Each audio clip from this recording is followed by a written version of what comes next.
This program contains dramatizations of the dark events in Salem Village in 1692.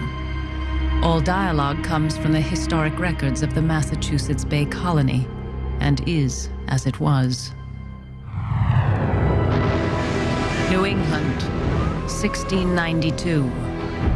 A hostile land. The Puritans thought of North America as the devil's territory. The devil has been raised among us. A supernatural enemy. Thou shalt not suffer a witch to live is a biblical passage. I seen the creature suck on another witch's finger. To levy a charge of witchcraft was to take power over another human being.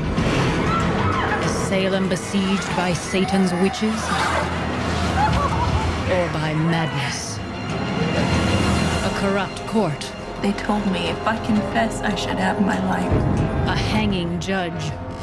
He believed in what the court was doing. What is your verdict?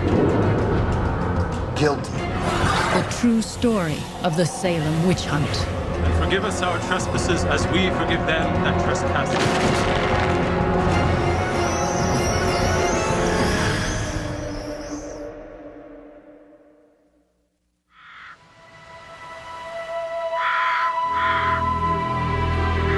In many ways, for many years, hath the devil been essaying to destroy the kingdom of our Lord Jesus here. But now, there is more than ordinary affliction.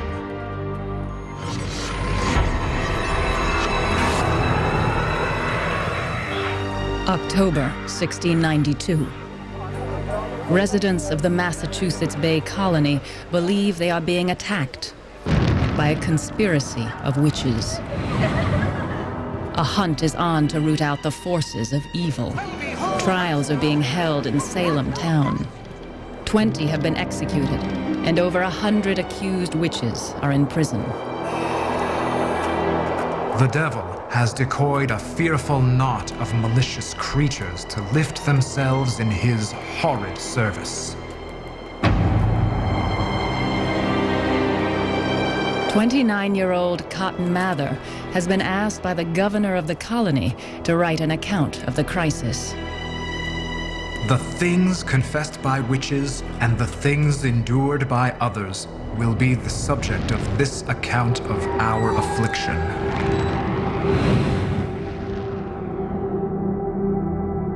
It had begun 10 months earlier, some 20 miles north of Boston, in a tiny farming community. Salem Village is an unhappy place, filled with angry factions who argue over land and money and religion. There is a new church, but also a contractual dispute over the minister's salary. Reverend Samuel Parris, age 39. A failed businessman, he has only recently become a minister. Some men laugh at sin, make a sport of sin. But the Holy Ghost tells us they are fools. Sin is the devil's vomit, the soul's excrement, the worst of all evils, the scum, the superfluity of evils. Parris berates his congregation, hoping to shame them into paying his salary. Little does he know that a witch hunt is about to be triggered by events in his own home. The mountain calls forth its waters. January 1692. Mr. Samuel Parris, pastor of the church in Salem Village, had a daughter of 9, Betty Parris, and a niece of about 11 years of age, Abigail Williams, sadly afflicted of they knew not what distempers. These children were bitten and pinched by invisible agents, their arms, necks, and backs turned this way and that way, so as it was impossible for them to do by themselves. At times they couldn't eat, at times they couldn't sleep or speak, and a doctor was called in. This was the traditional thing one did. But if the doctor couldn't understand what was going on, which was usually the case, the doctor would diagnose witchcraft.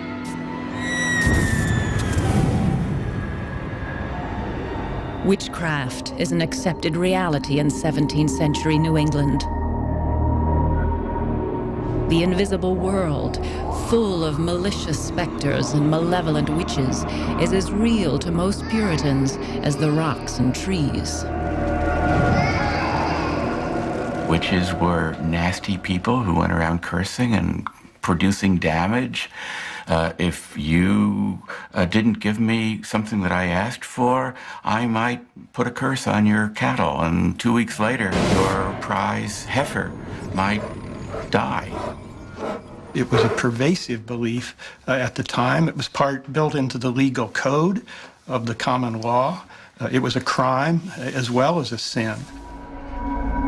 The crime of witchcraft is punishable by death. Cotton Mather had written a highly popular book 3 years earlier about bewitchings, including an account of 4 children named Goodwin, who, Mather said, were being tortured by invisible witches. The Goodwin children accused a woman known as Goody Glover as the person who had bewitched them. Goody Glover was brought to trial. She seems to have been Irish. She claimed to only speak Gaelic. They tried to get her to recite the Lord's Prayer, and Cotton Mather says in his book that no matter how many times they repeated it to her, she could not recite it accurately, and he regarded that as a sign that she was a witch. It was believed that no witch could accurately say the Lord's Prayer. Goody Glover was hanged in Boston on November 16th, 1688, for witchcraft. Witchcraft has its roots in folk magic.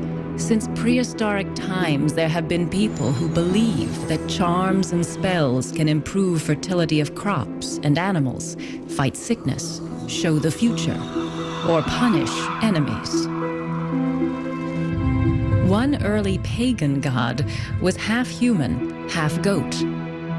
Early Christians added the wings of a fallen angel to make this their image of Satan. This cloven-hooved devil needed servants to do his bidding. So he recruited witches, generally women, occasionally men, asking them to sell their eternal soul in exchange for some sexual pleasure or earthly favor. The deal was then documented in his book, where the witch made her mark in blood.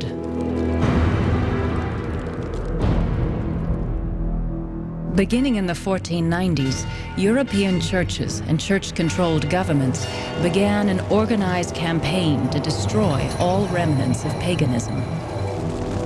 Over the next 150 years, an estimated 50,000 people are burned and hanged. But by the late 1600s, the worst of the European witch hunts are over. The world is entering a new era of secular government and science. It is a time of great change, and not everyone is happy about it, least of all the followers of a highly conservative religious movement, Puritanism. Puritans founded the Massachusetts Bay Colony in 1628. They called it their shining city on a hill, a frontier settlement run on strict religious principles. Puritanism was a religious movement that had arisen in England in the early 17th century, and the idea was to purify the English church of the sort of final remnants of Catholicism.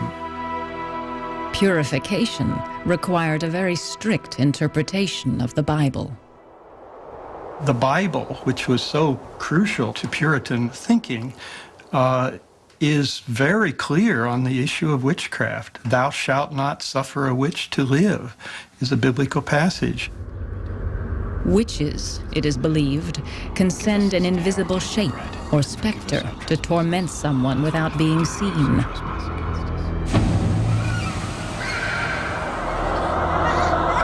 Betty and Abigail act as if they are being hit by invisible forces. But if the young girls are bewitched, who is bewitching them? The hunt is about to begin.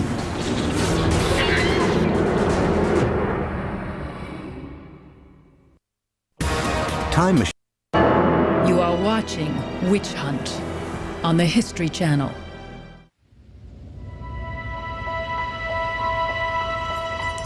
January 1692, and there is trouble in Salem village. The minister's daughter and niece are exhibiting bizarre behavior. The village doctor says the girls are bewitched, but by whom? A neighbor suggests a folklore method for finding the witch. Paris's slave woman Tituba follows the neighbor's instructions. Paris's Indian servant afterward confessed that without the knowledge of her master, she had taken some of the afflicted person's urine, and mixing it with meal had made a cake and baked it to find out the witch. This witch cake is fed to a dog who, according to folk wisdom, will point the way to the guilty party. This clearly doesn't come out of Puritan theology. It comes directly out of popular magic culture, the kind of thing that Puritans were trying to suppress. Reverend Paris is outraged. A church member has gone to the devil for help against the devil. And by this means, it seems, the devil has been raised among us, and his rage is vehement and terrible. Reverend Paris orders prayer and fasting to counteract the witchcraft. But the girls' strange behavior continues, stopping and starting unpredictably for weeks. Over 3 centuries later, it is difficult for us to believe that the children's fits were induced by invisible witches. But if they weren't bewitched, what was going on? I don't have a theory about the first fits in Salem village. What we do know is that the fits that the little girls in Paris's household suffered are very similar to the fits of the Goodwin children and other children in England and America who were raised in pious homes. Children in 17th century Western society were not so much objects of affection within a family as they were sources of labor and young sinners who needed to be disciplined into good behavior. We go astray as soon as we are born. Undutiful children are the children of Satan, and unto Satan they shall go into the everlasting fire prepared for the devil and his angels. We can interpret it as children who are very deeply affected by concern for the ultimate fate of their souls. It seems to be a not usual but not unusual kind of pattern.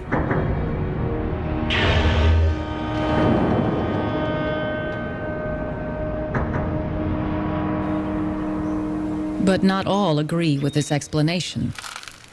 There are some who believe the girls' fits were triggered by poison. There's a theory that poisoning as it occurred in Salem is basically due to contaminated rye that led to hallucinogenic effects and all sorts of physical symptoms. Ergot is a type of fungus that grows on rye. People who eat bread containing this fungus have been known to experience nervous dysfunction. A victim twists and contorts in pain. In some cases, this is accompanied by hallucinations. In fact, LSD is derived from ergot fungus. But the ergot poisoning theory has been refuted by scientists and others. Some of them should have died from it, and the fact that 1 minute they're perfectly well-behaved or at least perfectly normal in their physical appearance and asymptomatic, and the next moment they're having their fits or whatever, are inconsistent with the symptoms of convulsive ergotism. The afflicted in Salem throw their fits in unison at convenient times, such as when people come by to see them. This fact has led many to believe that the girls were simply faking it. But if the girls are play-acting, it is a deadly game. They could be accused of witchcraft themselves and hanged. It's possible to imagine, with only a slight turn of events, that the accusations of witchcraft might have been turned against the girls themselves if they had not been asked, who is it that afflicts you, and have started to name names in the village. They themselves might have been suspected as the guilty parties. Pressured by Reverend Parris to name the witch whose specter is attacking them, Betty Parris and Abigail Williams point to an obvious scapegoat. Tituba. Documents describe her and her husband as Indians. They are slaves from Barbados. She is dark-skinned, dark, like the Puritans' mortal enemies, the Wabanakis. As the original Puritan colony spread to the north, the English began to encroach on Wabanaki land. In North America, of course, they found native residents. They believed that those people were worshipers of the devil. They also thought that the Native Americans did not really have a right to the land because they didn't cultivate it, and therefore the land was pretty much free for the taking. But as the Indians see it, the Puritans are trespassers and worse. When a group of Wabanakis come to a town to trade, the militia captures them and sells them into slavery. They were mostly women and children. As you can well imagine, this angered the Wabanaki people to no end, and they were infuriated by the treachery that had led to the capture of so many of their people. Starting in 1675, the Wabanaki tribes launch a series of wars against the English.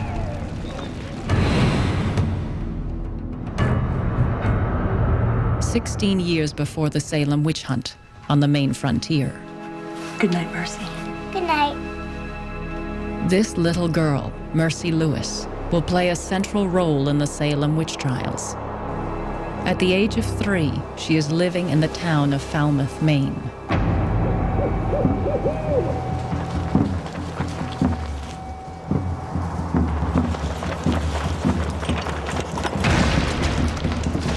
The attack is swift and brutal.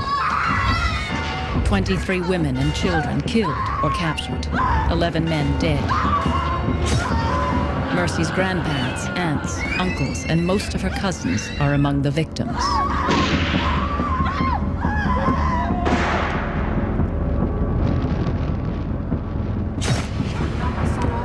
Years after surviving that Indian massacre in Maine, Mercy Lewis is 18 years old and living as a servant in Salem Village. Some at our house were fighting for their lives. One who did was running and was shot. He begged of them his life. They knocked him on the head and split open his bowels.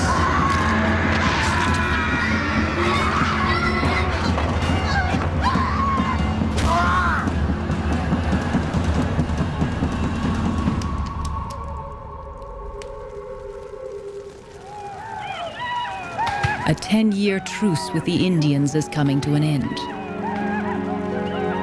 News is grim. The town of York, Maine, is in flames. 50 dead, 100 taken into captivity by the Wabanakis. In January 1692 in Salem Village, it would have been bitter cold, and the news came from York about the Indian raid, not all that far away, and people must have been terrified. Soon after hearing news of renewed Indian attacks, Mercy Lewis begins throwing fits. just like Betty and Abigail, and they are joined by others. Mercy Lewis works for the Putnam family. Ann Putnam Jr., age 12, Ann's mother, age 30, and Ann's cousin, Mary Walcott, 17. All are now acting bewitched. And it's spreading. Salem Village is a very small community, and all the afflicted would have known each other very well.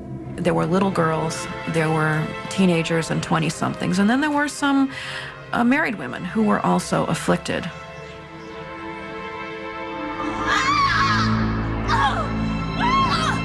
Asked who is bewitching them, several of the newly afflicted also accuse the minister's dark-skinned slave, Tituba. Since the younger girl's accusations cannot be used as evidence in court, these new accusations by adult witnesses are critical. Witch! I will beat the devil out of you! Now, legal action can be taken against Tituba. A terrible machinery has been set in motion. It will take 20 people to their graves. Easy payments. Quiet comfort headphones. Hear the difference Bose technology makes. You are watching Witch Hunt on the History Channel. March, Salem Village. 7 girls and women possessed by horrifying fits. They claim to be bewitched, and it is Reverend Parris's Indian slave, Tituba, who is invisibly attacking them. Formal complaints are filed, transforming wild accusations into a legal procedure, one that unfolded in a building much like this one over 310 years ago. In Salem Village in early March of 1692, the fields were frozen, nobody was outside working, and the place must have been jammed. 2 magistrates from nearby Salem town, John Hathorne and Jonathan Corwin, come to Salem Village to conduct a preliminary examination to see if a trial is warranted. The accusers have been asked to point out the witch who torments them. What happens next is recorded for history in official transcripts. Tituba, what evil spirit have you familiarity with? None. Why do you hurt these poor children? What harm have they done unto you? They do no harm to me. I no hurt them at all. Why have you done it? I have done nothing. I can't tell when the devil works. No. What? Has the devil told you he hurts you? She has seen the devil? No. He tells me nothing. Hathorne was an experienced magistrate, and he had obviously examined many accused people before. His purpose was to elicit a confession from her. It was crucial to get confessions. To get a conviction in a capital case at this time, you had to have 2 witnesses to the actual act. And so, therefore, the easiest way to get a conviction was to get a confession. What is it you converse with all? The devil, for aught I know. What appearance? Or how does he appear when he hurts them? With what shape, or what is he like when he hurts them? She's a person who has lived the life of being a slave. She's been hit before, and maybe it dawns on her that she'll get hit worse. And so she tells the stories that she tells. Yesterday, I being in the lean-to chamber, I saw a thing, like a man, that told me to serve him. And I told him no, I would not do such a thing. The devil used to be a witch. What clothes does he appear to you in? Black close sometimes. He's a tall man with dark hair, I think. What other likenesses besides a man doth he appear to you? Sometimes like a hog, sometimes like a great black dog. What did she say? Tituba's lurid imagery seems to cast a spell on the afflicted girls. Sometimes like a hog, sometimes like a great black dog.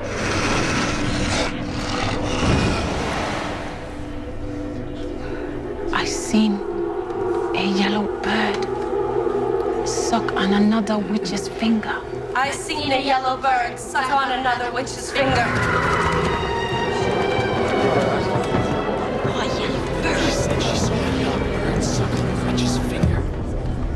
To have the servant of the minister confess to being a witch must have been mind-boggling to people. What is really significant, though, from a legal point of view, is that Tituba has offered a confession. And that is the thing that matters the most. They have their confession. Now that they have their confession, the witchcraft is a reality. Tituba does more than just confess. She offers up the names of her fellow witches. Who else have you seen?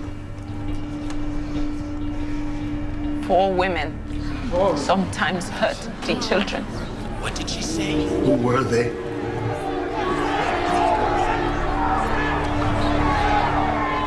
Goody Osborne and Sarah Good and someone I didn't know and a tall man.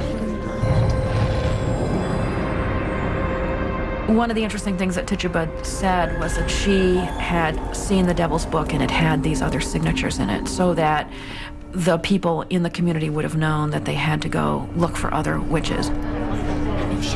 This is only an examination, not a trial.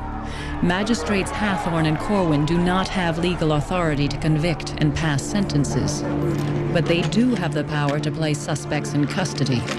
Tituba is taken away to jail, along with 2 other witches, Sarah Good, a beggar with a bad temper, and Sarah Osborne, a woman of supposedly loose morals. Both deny vehemently that they are witches. But Tituba has mentioned more witches and wizards, 9 in all. That means 7 others are still at large in the village.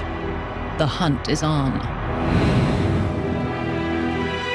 Martha Corey, about 60 years old, is a respectable church member married to a prosperous, though argumentative and uneducated farmer, Giles Corey. The first 3 women accused were in one form or another outcasts in the village, which was really quite a typical pattern for incidents of witchcraft accusation. Martha Corey was a full-fledged, full covenant member of the Salem Village Church. If Martha Corey could be a witch, then anyone could be.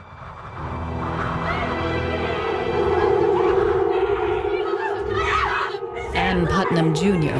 and Mercy Lewis claim that Martha Corey's specter torments them.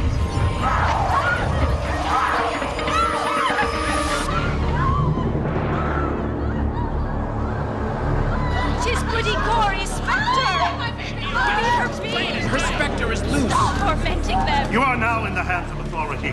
Tell me now why you hurt these persons. I do not. Who doth? Pray, give me leave to go to prayer. I wish to go to prayer. Pray, give me leave We to did go not to send prayer. for you to go to prayer. We came to be a terror to evildoers. Tell me why you hurt these. I am an innocent person. I have never had to do with witchcraft since I was born. I am a gospel woman. Do not you see how these complain of you? Lord, open the eyes of the magistrates and ministers. Lord, show his power to discover the guilty. Tell us, who hurts these children? I do not know.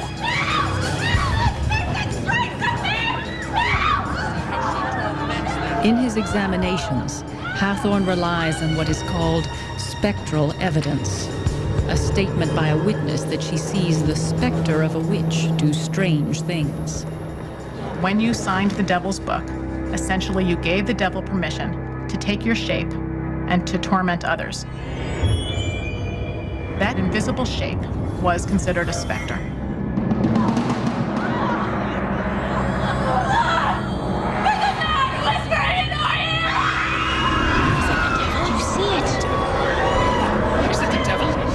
What did he say to you? We must not believe what all these distracted children say. Cannot you tell what that man whispered? I saw nobody. But did you not hear? No. If you expect God's mercy, you must look for it in God's way, by confession. Do you not see how these afflicted to charge you? Stop biting her lips. I order you to stop biting your lip. Look what you do to these girls. What harm is there in it? I can't unclench my hand! Stop biting her!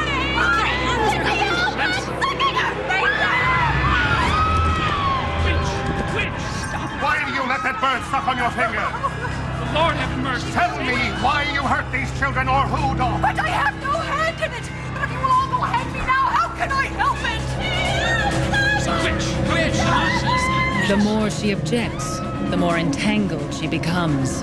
There is no way out of the madness. Somebody stop her! The Aztecs engineer their empire with the help of human sacrifice tonight. Because that's what being a civilized person is. You are watching Witch Hunt on the History Channel. Since the powers of darkness are turned upon us, 'tis a dark time. Yea, a black night indeed. Now the tie dogs of the pit are abroad among us. Must the very devils be sent out of their own place to be our troublers? Salem Village, April 1692. Madness is in the air. Anything odd is seen as a sign of witchcraft. Wild stories are accepted as legal evidence, and everyone is a possible witch.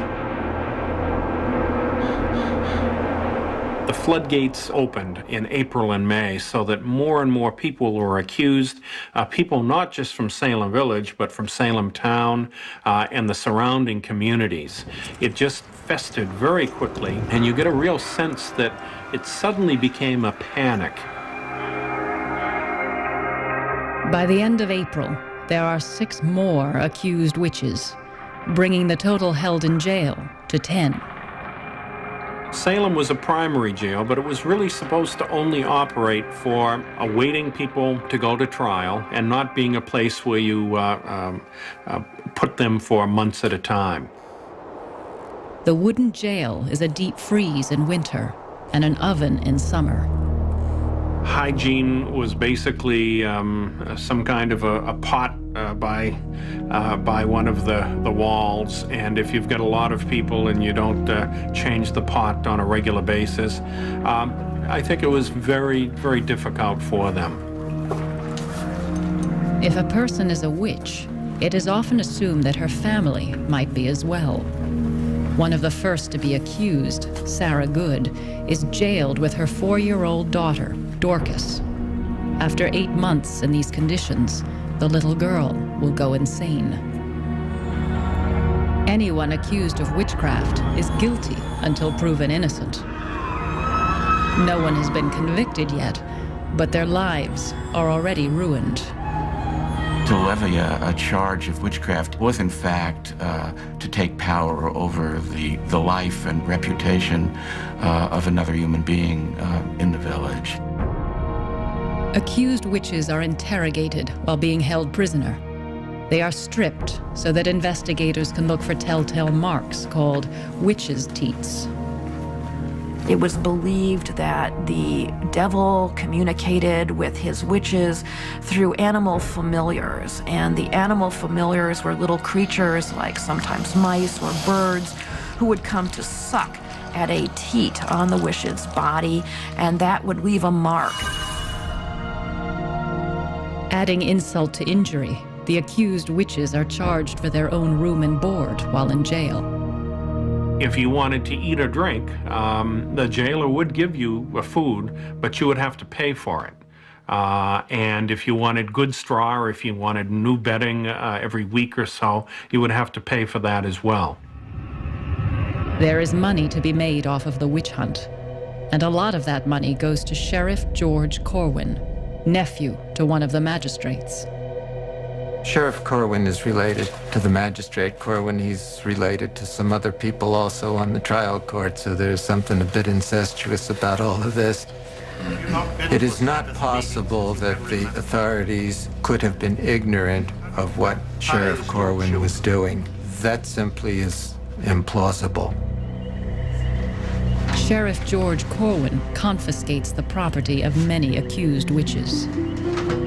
As some of the people are being arrested and taken away, Corwin goes over and starts appropriating their property, and he has no legal right to do so. But Corwin was grabbing wherever he could grab. Perhaps the Corwins encourage the witch hunt to line their own pockets. Others may be using witch accusations to even old scores. In Salem Village, there is no shortage of bitter, long-standing disputes to be settled. New Englanders in the 17th century were very fond of taking each other to court, suing each other. And there's, I think, a historical reason for that. One thing that's true of English popular culture is that it was pretty violent. People hit each other, beat each other. There was just a lot of physical violence going on. And one of the things the Puritans tried to purge in their model community was that physical violence. And so instead of hitting people, the Puritans encouraged people to sue each other. In Salem Village, one name appears as plaintiff in many of the lawsuits: Putnam. Thomas Putnam Jr., aged 40. Thomas and his wife Anne are devoted churchgoers and ardent supporters of the minister, Samuel Parris. Samuel Parris had important opponents in Salem Village. He also had powerful supporters. The most powerful group of his supporters was a clan, a large clan that came close to dominating Salem Village politics for many years, named the Putnams. Thomas and most of the other Putnams support the idea of Salem Village having its own church. Many others would rather walk 5 miles to the church in Salem town rather than pay double the taxes to have one nearby. For years, this issue has divided Salem Village into 2 angry factions. There's a clear continuity between all the old factional lines and the pattern of outbreak of witchcraft accusations in 1692. It's striking correlation. Thomas Putnam and the women in his family, his daughter, wife, niece, and the servant, Mercy Lewis, are behind 181 accusations of witchcraft. Thomas's brother, Edward, participates in 13 cases. Brother-in-law Jonathan Walcott in an additional 7 witch hunts. People who have done the Putnam clan wrong are dragged in on charges of witchcraft, like George Burroughs. Reverend George Burroughs, aged 42, a Harvard graduate, witty, married 3 times. He had held Samuel Parris's job as minister of Salem Village 10 years prior, from 1680 to 1683. The period of the ministry of George Burroughs in the village was a very contentious one. The villagers began to withhold his salary, which was their standard tactic when they started to feud with their ministers. And that meant that Burroughs could not repay his own debts. Burroughs had borrowed money from a Putnam. When he couldn't repay it, Burroughs was arrested. But he successfully argued in court that he couldn't repay debts until the town paid his salary. Though the debt is finally repaid, the Putnams never forget their humiliation in court. By the time of the witch hunt in 1692, Burroughs is working as a preacher in the remote frontier settlements of Maine. He has survived the brutal Indian attacks that had killed many of Mercy Lewis's relatives, but he will not survive the vengeful Putnams of Salem Village.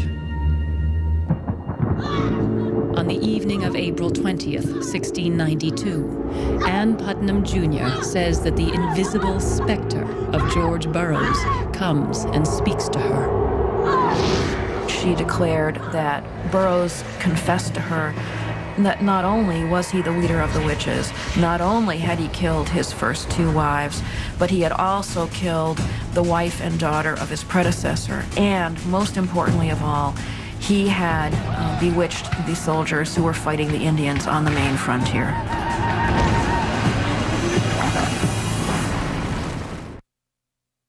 Using only 10 on the History Channel. Every time!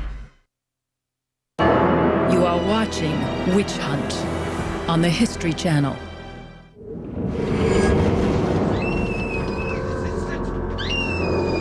It has been 5 months since the first girls started having fits in Salem Village.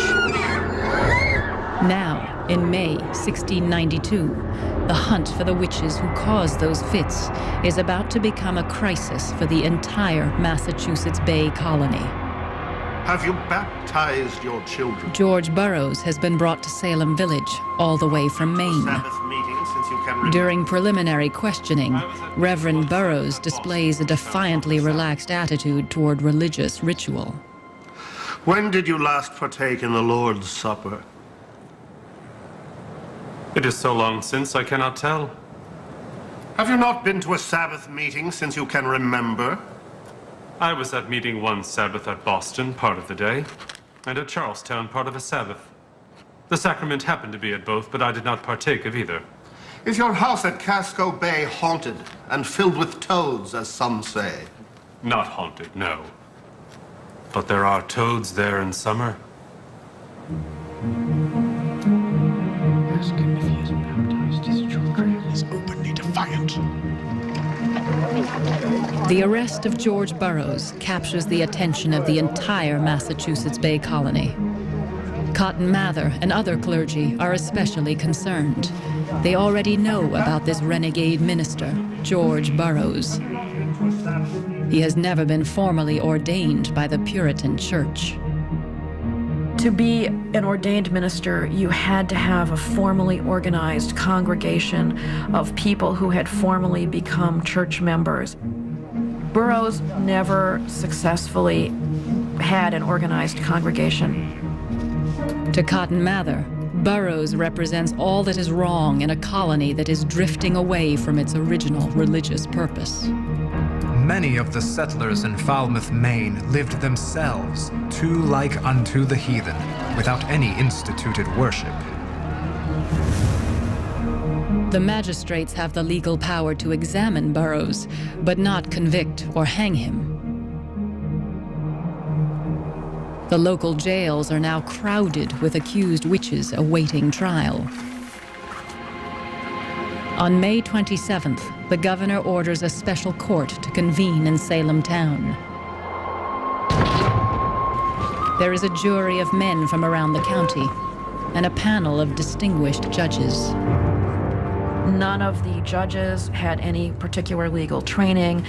They were merchants and other leaders of the colony. The Chief Justice, William Stoughton, is also Lieutenant Governor of the colony. He is known to be a rigid and dogmatic Puritan. The special court would have differed from courts today in that the defendant had no right to an attorney. There was no defense attorney in 17th century English law. The accused witch must defend herself, a difficult task when dealing with spectral evidence. The first case heard by the official court is that of Bridget Bishop. About 50 years old, she was also tried for witchcraft 12 years earlier and found innocent. But this time, the rules seem to be different. One of the witnesses against Bridget Bishop was a 32-year-old man named John Louder, who claimed that some years before, Bridget Bishop had crept into his room at night. About the dead of night, I felt a great weight upon my breast, and awakening looked, and it being bright moonlight, did plainly see said Bridget Bishop, or her likeness, sitting upon my stomach. What did he say? She appeared in the dead of night.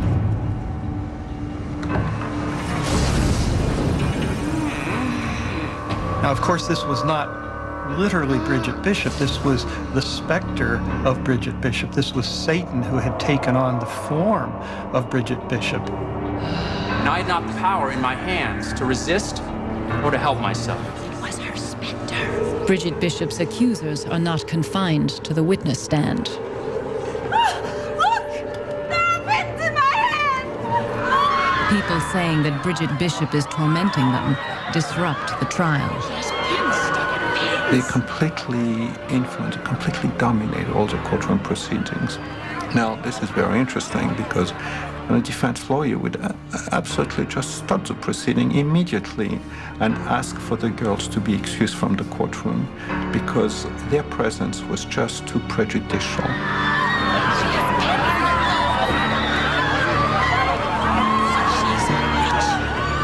But in 1692, there is no defense attorney to object. Their afflictions are needed as evidence in order to hang the witches.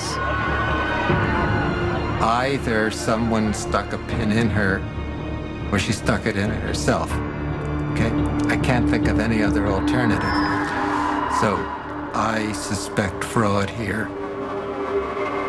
The pin is fraud, but that doesn't mean that you have to throw out the rest as being completely fraud. In psychiatry, if people do something wrong without having the intention, this is not really fraud.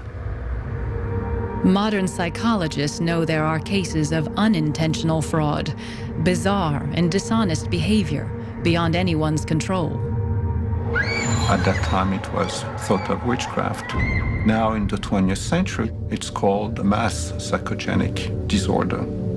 Different labels, same behavior. Caught in a wave of mass hypochondria, the afflicted of Salem begin to mimic the symptoms they see in each other. Those girls were carried away, and there was this one-upsmanship again among themselves, so their affliction spread, and everybody wanted to be in the limelight. What is your verdict? We, the jury, find the defendant guilty. Guilty. They say she's guilty. She's a witch. On June 2nd, 1692, Judge William Stoughton issues the trial's first death sentence. Found guilty of the felonies in witchcrafts whereof she stood indicted, and sentence of death accordingly passed against her as the law directs. Their Majesties William and Mary. Now, King and Queen, command you that upon this Friday, being the 10th day of this instant month of June, you safely conduct the said Bridget Bishop from their Majesties' jail in Salem to the place of execution, and there cause her to be hanged by the neck until she be dead. No.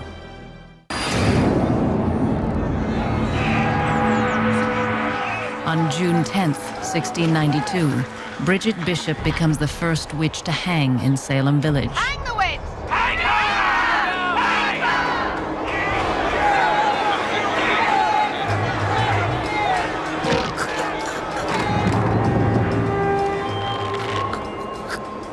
The person was turned off the ladder, and by swinging free, your neck was not broken. Instead, you slowly strangled to death, depending upon your weight.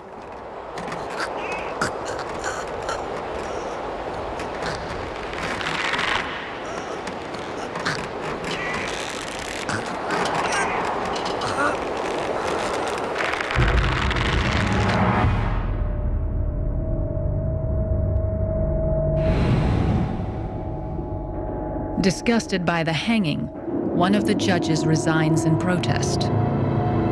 The witch trials carry on without interruption. July 19th in Salem Village. 5 more women are executed. Rebecca Nurse and Sarah Good from the village, and 3 more from neighboring towns. They are hanged because they do not confess, because they refuse to name others as witches. A strange pattern has emerged. Those who, like Tituba, confess to witchcraft and give names of more witches are never convicted. They wanted more confessions. And there was an implicit bargain that was being offered. You confess and we don't execute you. But not everybody is willing to accept that plea bargain.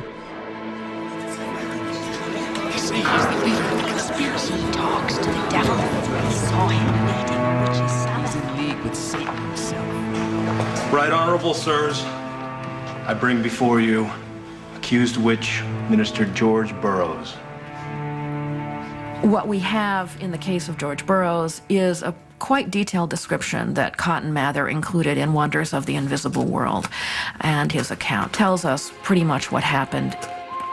There were now heard the testimonies of several persons, and these charged the specter of George Burroughs to have a share in their torments. Many travel from Boston to Salem town to watch the trial. The Putnam family sits at the front. Their maid, Mercy Lewis, is the first to testify.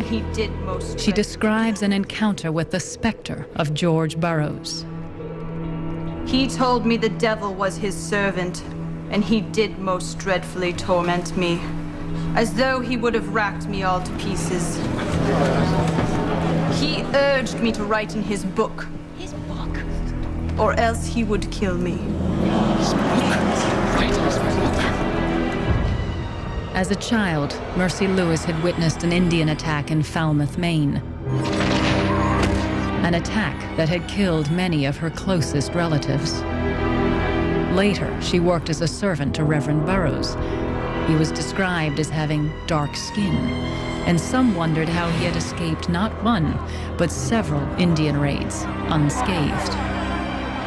Abigail Williams calls him the Little Black Minister. Black, like an Indian. This is one of the comments that Cotton Mather makes in his report, that a number of the afflicted people and others see the devil in the shape of an Indian. The prodigious war made by the spirits of the invisible world upon the people of New England in the year 1692 might have some of its origins among the Indians, whose chief sagamores are well known to have conversed with demons.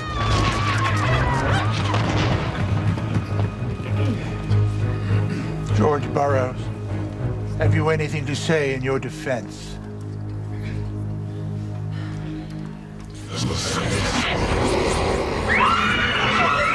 what he's done? Look how he's Stop him! Stop! It's his specter! The court is crowded with witnesses against Burroughs.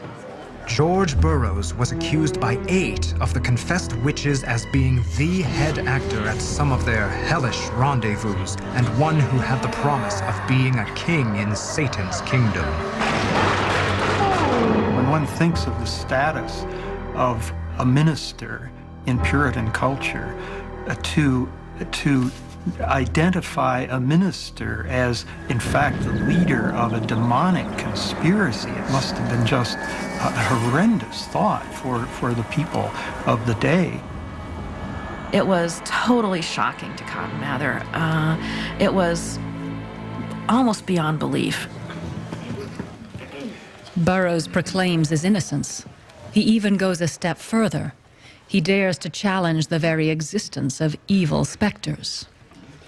I maintain that there neither are nor ever were witches, that having made a compact with the devil can send a devil to torment other people at a distance. Why could he say there? It says there are specters. Burroughs' open defiance of Puritan theology is blasphemous. We, the jury, find the defendant guilty. Guilty? Guilty. I say hang him! August 19th, the day of George Burroughs' execution. Minister Cotton Mather makes the long trek from Boston to witness the hanging.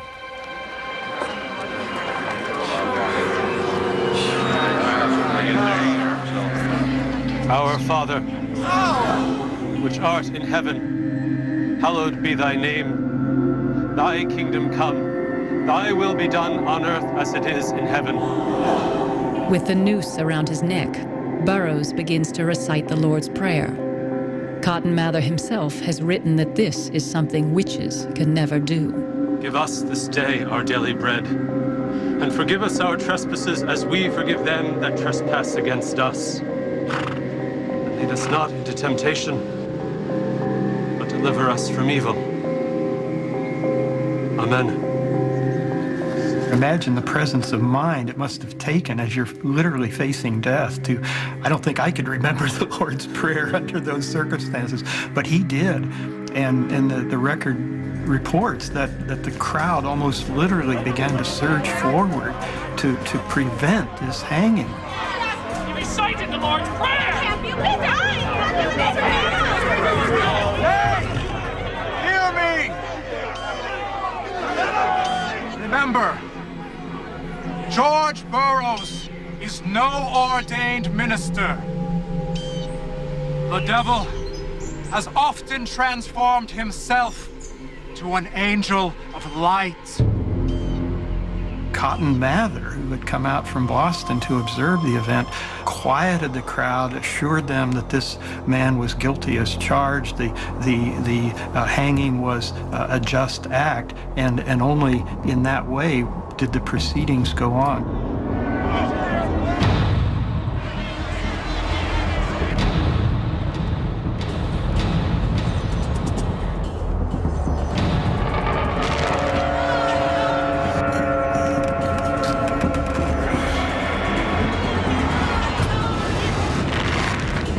Burroughs is left to swing, slowly strangling to death. Cotton Mather's public endorsement of Burroughs' hanging will have deadly consequences. It heralds the bloodiest chapter of the witch hunt. The September executions. Ready to double your chances of landing the right job? The History Channel. September 1692. It is the final and bloodiest chapter of the Salem witch trials. By month's end, 9 more people will die by hanging. And worse. Giles Corey, husband to accused witch Martha Corey. Giles now finds himself accused in turn. But when Giles is brought to trial, he refuses to play along. Since this court had only found everyone that was brought before them guilty, he had decided that once he pled not guilty, he was not going to cooperate anymore. It was an exquisite protest on his part. Giles will not take part in the madness, and so becomes its victim. They tried to force him physically to plead. And the way they did that was to place him on the ground and then pile onto his chest an increasing number of stones. They kept piling more stones and waiting. It took 2 days. When he was asked, well, are you willing to plead now? He's reputed to have said, more weight.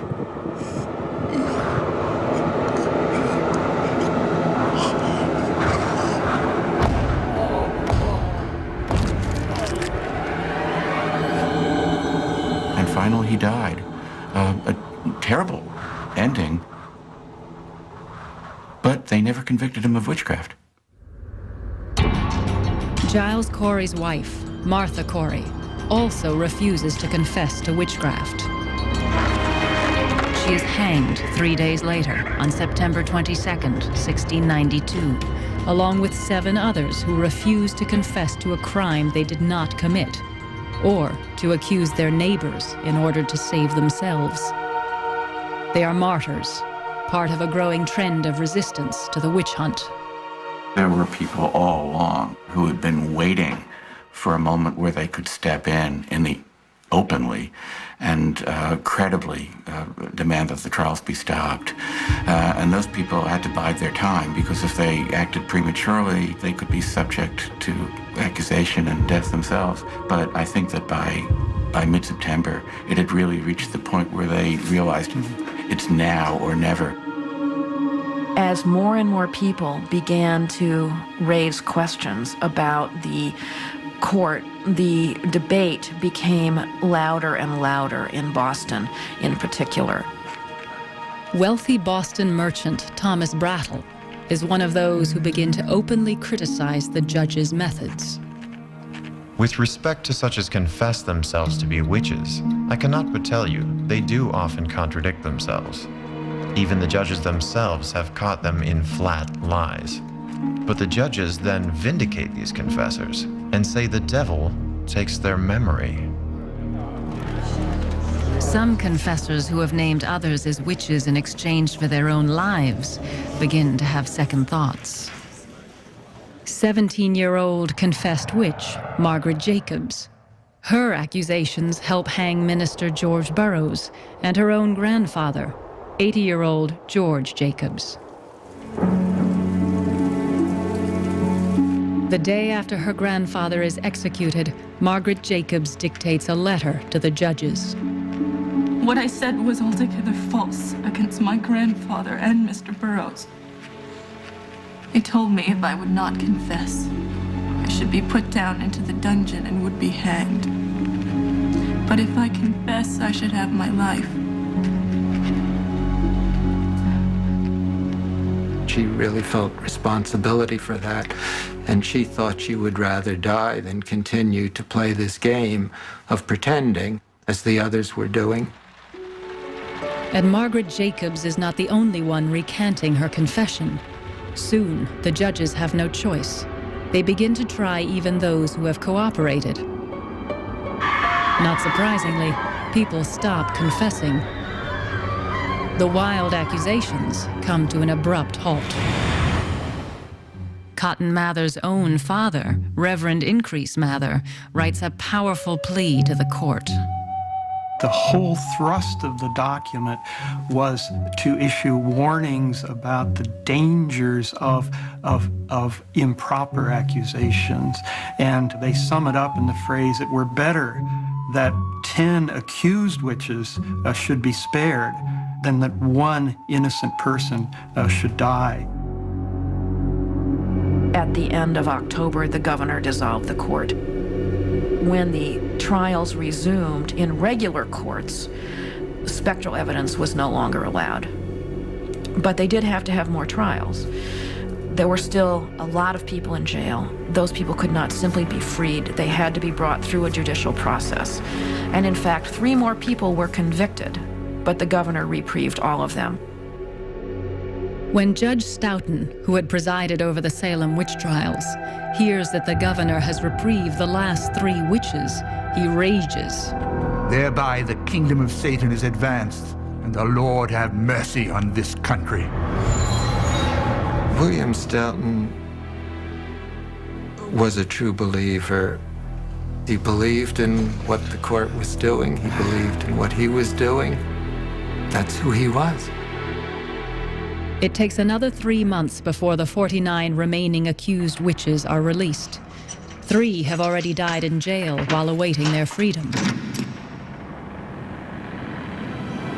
Margaret Jacobs' release is delayed because she doesn't have money for her jail fee. Tituba had been the first person accused. A year after her arrest, she is released to a new master because Reverend Samuel Parris refuses to pay her jail expenses. 1697. One of the judges, Samuel Sewell, asks for the public's pardon in their prayers, that God will prevent his past sins from further damaging the country. 1703. The General Court of the Massachusetts Bay Colony throws out most of the evidence used in the witch trials. 1706. At the age of 24, Ann Putnam Jr. makes a formal apology to her church and to the families of those she helped execute. I did it not out of anger, malice or ill will to any person.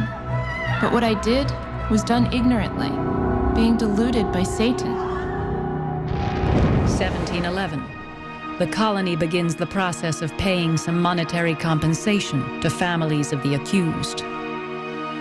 But Sheriff George Corwin never returns the property he confiscated illegally. If you expect Hathorne continues to live in Salem until his death on the 10th of May, 1717, age 76 years. He never apologizes. After 1692, there are no more prosecutions for witchcraft. People didn't stop believing in witches overnight, but the legal system stopped dealing with accusations of witchcraft. The legal system was simply not willing to engage with the folk belief of individuals that their neighbors were witches any longer. It was too devastating, I think, psychologically. There were too many people who had died.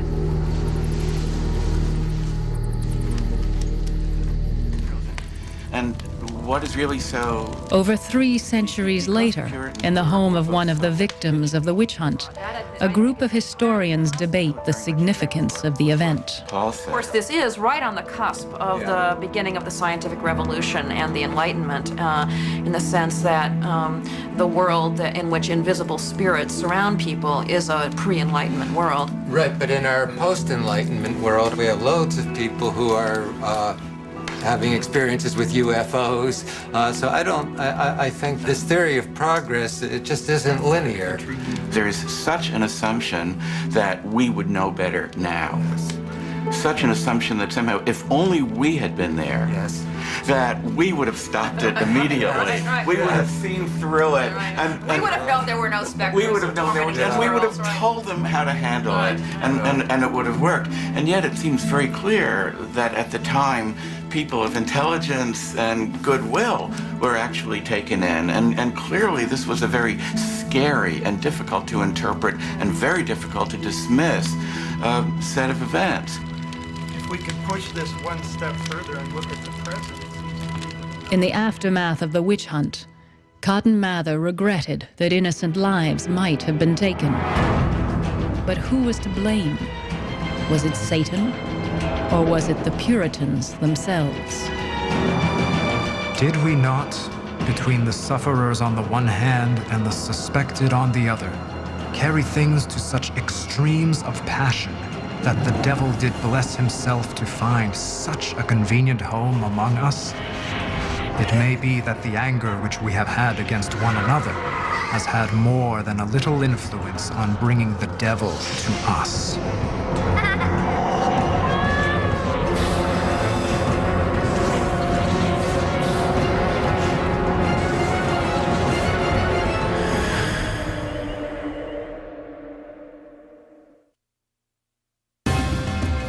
Fabulous palaces and temples, aqueducts, artificial islands. When they created their empire,